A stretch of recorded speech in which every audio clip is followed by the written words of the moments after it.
São as histórias que movem a vida e é na história que a gente aprende. Então hoje nós temos a presença do nosso irmão, o Lincoln Araújo, e a gente te acolhe com muito carinho. Muito bom dia. Bom dia, Simone. Bom dia, Padre Reginaldo. Bom dia você de casa.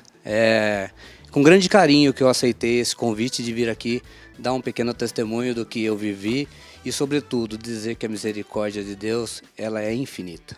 Às vezes a gente pensa assim, né, como a Simone disse, que às vezes a gente se coloca numa situação que a gente acha que a gente já não consegue mais, ou que talvez a misericórdia não vai nos alcançar. Mas umas coisas interessantes, né? E Deus faz todas as coisas muito bem preparadas, né, Simone, né, Padre? Na hora certa. E o Padre falava agora há pouco sobre a renúncia. E eu faço palestra pelo Brasil inteiro, eu e a minha esposa, a gente desde 2003, a gente se propõe a falar com jovens, com casais e dar um pouco do nosso testemunho, né? E uma coisa que eu sempre digo, veio muito de encontro quando o senhor falava da renúncia. Eu digo que toda escolha é uma renúncia, né? Em Lucas 15, quando aquela passagem do filho pródigo, o filho precisou ter uma escolha. E para escolher voltar para o pai, ele renunciou àquela vida pecaminosa. Depois, em Lucas 19, que vai falar de Zaqueu, Zaqueu escolheu subir na figueira. Renunciou à vida de servir o rei para servir a Deus. Né? E o que chega na casa dele? Eis que a misericórdia, a graça chegou nessa casa. Né? Maravilhoso, né? Mas... E você tem essa experiência da misericórdia, você está dizendo da partilha, da pregação, de levar a palavra de Deus, mas o que te levou a isso? Bom, Padre, a minha história ela começa mais ou menos assim, né? Eu ainda muito novo, meus pais se separaram, e uma criança na escola sem o pai é muito mais fácil ela sofrer bullying, né? Sim. E nesse momento da vida da gente, a gente busca então ser reconhecido entre os meninos da escola para parar de ser bullyingado. E o mundo oferece algumas coisas pra gente que a gente acaba se esquecendo de Deus. Olha a renúncia de novo, acontecendo no caso invertido. Agora a gente renuncia a Deus e escolhe o mundo, né? Acontece, foi o que o filho pródigo fez no primeiro momento. Foi, exato. Renunciou a sua casa. E eu comecei a buscar aqueles meninos da escola que frequentavam a parte do fundão da sala, que faziam bagunça, aquela coisa toda, né? E de repente aquele negócio foi crescendo, foi aumentando. Ser só da parte do fundão da escola já não me satisfazia, então eu tinha que fazer parte da turma da porta da escola. Entendi. Que ficava fazendo o quê? Empinando moto. Olha como é que as coisas vão evoluindo, né? O processo, eu digo sempre que o processo maligno ele também tem um processo evolutivo.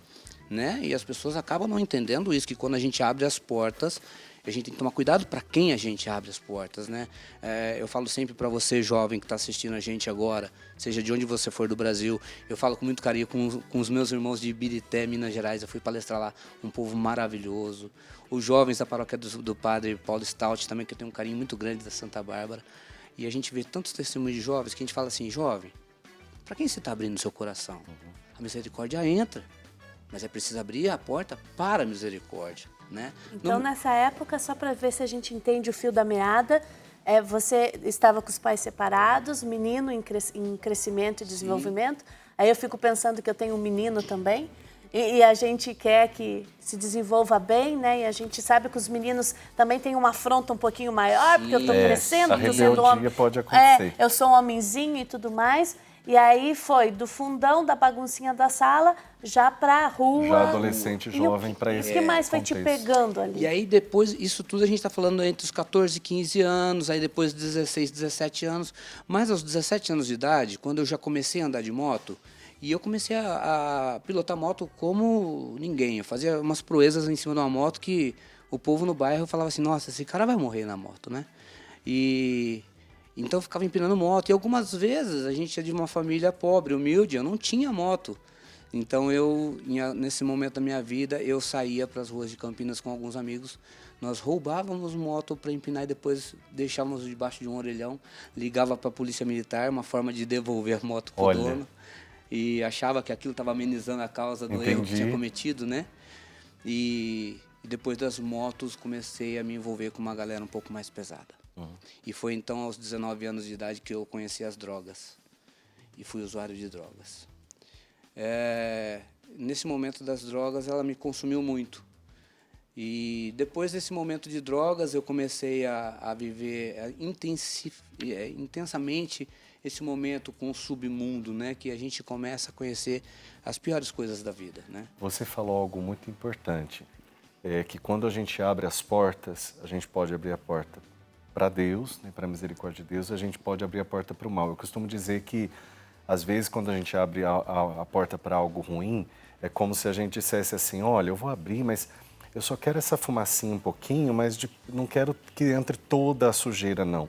Mas não adianta, se você abrir uma brecha, É verdade. a casa inteira pode ser inundada daquela fumaça. É, né? uma coisa bem interessante que o senhor acabou de dizer, uma experiência simples, eu convido você a fazer ela em casa. Se tranca no seu quarto escuro, abre só uma frestinha da sua janela e veja como que aquela luz que vai entrar na sua janela, ela vai tomar todo o seu quarto a ponto de você poder enxergar os 4 Exatamente. cantos. E a misericórdia de Deus é desse jeito. Quando a gente abre a frestinha, ela toma toda a nossa vida, toda a nossa vida.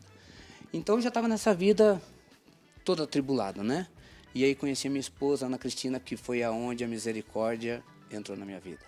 Ela no meu foi a casamento. providência. Porque nesse momento, com 21 anos, casei com a Ana tinha 15, 16 anos, grávida já da Larissa, minha filha com 23 anos hoje. Sim. E nesse momento da nossa vida, eu era totalmente afastado de igreja, não tinha nenhuma noção do que era igreja. Casei-me na igreja, mas não sabia o que era igreja. Sim. Né? Como muita gente faz, né? Porque acha que aquilo é um curso que você tem que seguir. Exatamente. Né? É como se fosse um rio que tem que passar por aquele caminho. Tem que passar né? por aquele caminho. Mas todo mundo a passa misericórdia por ali. de Deus, ela me fez conhecer o matrimônio pelo sacramento, porque existia um propósito. E eu sempre digo que a misericórdia, ela é um propósito. E ela é um propósito que nos leva à conversão. E a palavra conversão, se a gente parar para desmiuçar ela, a gente vai entender que conversão significa mudar de caminho. Né? Quando a gente está de carro, você fala assim, eu vou converter ali, fazer aquela conversão. Você vai mudar de rua. Exatamente. Eu estava na rua ruim e mudei para a rua boa, né? A conversão que entrou pela misericórdia. A misericórdia, ela nos leva à conversão, né? As pessoas precisam entender isso. E nesse momento a Ana, ela rezava muito. A Ana era uma mulher é ainda uma mulher de muita fé. E todas as vezes que eu vivia nesse submundo já, eu passava às vezes semanas fora de casa. Já com uma neném, Já casado, já com filho. E a Ana chegava em casa, encontrava com a Ana ajoelhada em casa. E uma coisa muito interessante é que a Ana o tempo todo escondeu isso da minha família. Ai, meu Deus, mas eu quero ver a Ana. Ela tá aqui no estúdio. Alguém dá um take na Ana pra gente? Não veio. Ela não veio. Ana, se você que nos acompanha, um grande beijo. Sabe por quê, Lincoln? Porque existem muitas Anas Brasil afora. Existem muitas mulheres fazendo com que os seus casamentos sejam transformados, renovados, fazendo com que o homem seja mais homem e a mulher seja mais mulher. Então, em nome da Ana, um beijo para todas as Anas desse Brasilzão, né? Amém, obrigado. E a Ana, assim, quando eu chegava em casa, eu encontrava com ela de joelho no pé da cama, de madrugada, e ela estava com um terço na mão, rezando. Ela falava assim para mim, eu me lembro como se fosse hoje. Ela falava, se você não tem fé de rezar por você, eu tenho. Porque a gente até fala, né, Pai, por aqueles que não creem, eu creio, por aqueles que não buscam, eu busco, né? E a Ana fazia exatamente isso, mas assim, ali, ao pé da letra. Até que um dia aconteceu na nossa vida algo muito interessante. Nós fomos convidados a fazer o ECC, Encontro de Casais com Cristo. Sim, Encontro de Casais com Cristo. E 3 vezes eu rasguei a ficha na cara dos casais. Os casais iam chegar em casa com a ficha pra gente preencher. Eu rasgava na cara deles e falava, não quero frequentar isso não, isso é coisa pra beato. Eu, sabe assim, falava até umas palavras meio indignas, sabe, padre? E um dia a Ana chegou, um casal chegou em casa, era um domingo, e falou, vocês não querem fazer o ECC? E deu a ficha, a Ana pegou a ficha da mão e falou, a gente quer, a gente vai fazer. Minha mãe não sabia.